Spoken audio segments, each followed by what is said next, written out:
आजची गोष्ट बैल आणि उंदीर. एका बैलाला त्याच्या मालकानं गोठ्यात बांधलं होतं. तो त्याला कधीच सोडायचा नाही.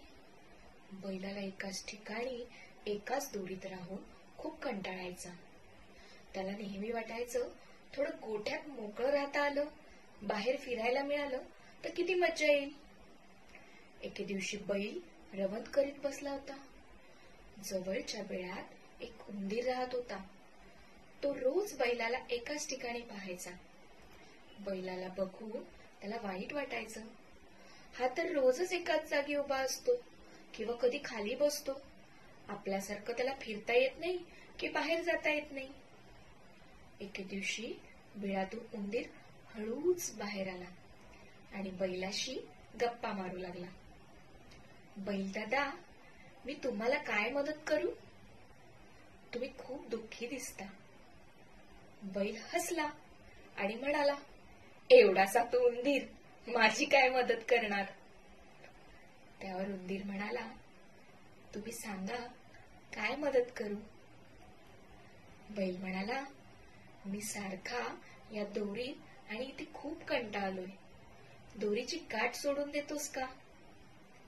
त्यावर उंदीर म्हणाला, हो, सोडून देईन, पण तुम्ही जे मक्याचे गव्हाचे दाणे खाता ना, ते मला पण रोज थोडे द्यावे लागतील. आता यावर बैल म्हणाला, हो रे पिटुकल्या मित्रा. उंदीर देखील म्हणाला, हळूहळू करत 2-3 दिवसात मी गाठ सोडतो, मग तुम्हाला मनसोक्त गोठ्यात फिरता येईल. 3 दिवसांनी अखेर उंदराने ती गाठ सोडली आणि बैल गोठ्यात फिरू लागला. उंदीर पण रोज मक्याचे आणि गव्हाचे दाणे पोट भरून खायला लागला.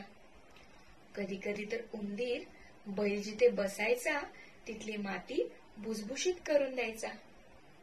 खूप दिवस दोघांचं हे असंच चालत होतं. एक दिवशी मालकाला प्रश्न पडला की मी बैलाला व्यवस्थित गाठ मारून बांधतो तरी बैल कसा काय सुटतो? बघावं लागेल. दुसऱ्या दिवशी मालक बैलाला मक्याचे दाणे देतो, गोठ्याचा दरवाजा लावतो व दरवाजाच्या फटीतून बघतो तर काय, उंदीर हळूच बिळातून बाहेर निघतो आणि दोरीची गाठ सोडू लागतो. हे सगळं बघून मालकाला आश्चर्य वाटतं आणि त्या दिवसापासून तो मालक बैलाला कधीच दोरीला बांधत नाही.